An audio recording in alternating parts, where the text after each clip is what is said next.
Bismillahirrahmanirrahim. This is part 9 of the talk, The Last Advice of the Holy Prophet Sallallahu Alaihi Wasallam by Mufti Muhammad Taqi Usmani Damat Barakatahum. These days we make up excuses that if I treat my domestic servants and employees well, they will become spoiled and will start misbehaving. But we do not reflect on it that the Holy Prophet Sallallahu Alaihi Wasallam did not give any credence to any such considerations because he knew that his treating his servants well encouraged them to do good, as well as stop them from misbehavior. And that is why his kind behavior with Hazrat Anas radiallahu anhu over a period of 10 years did not lead to any misbehavior.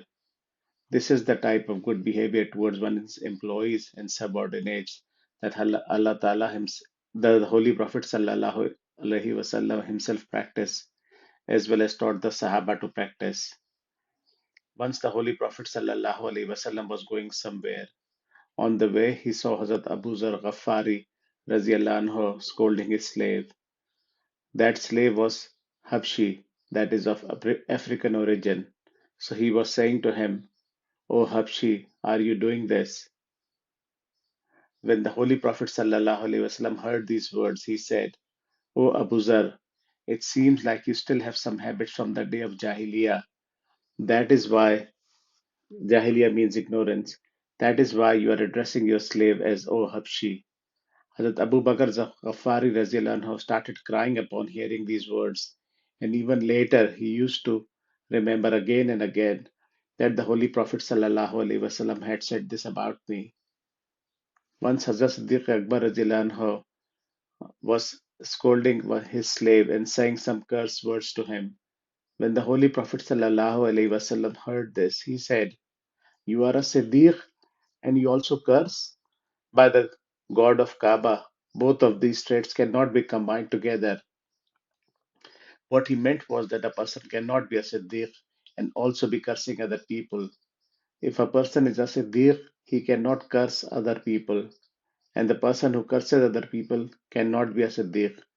Hazrat Siddiq Akbar radiallahu anhu trembled upon hearing this and freed not just the slave he had been cursing, but also many other slaves.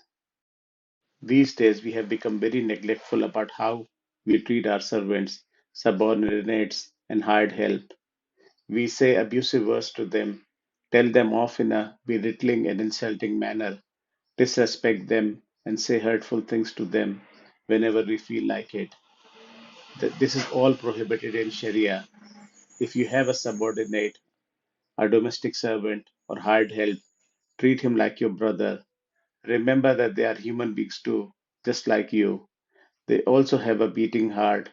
They also have wishes, desires, and aspirations, thoughts and emotions, and have wants and needs. It's completely impermissible to treat them as subhumans. In our society these days, employers do not treat their drivers as equal human beings. However, in Arab culture, there are still some remnants of the original Islamic culture. They treat their drivers like brothers. For example, when they get out of the car after a travel, they say, "Thank you, brother." When they sit down to eat, they make their drivers sit with them to eat. On the other hand, in our culture, we do not invite our drivers to sit with us during meals. We eat inside the house while he keeps sitting in the car.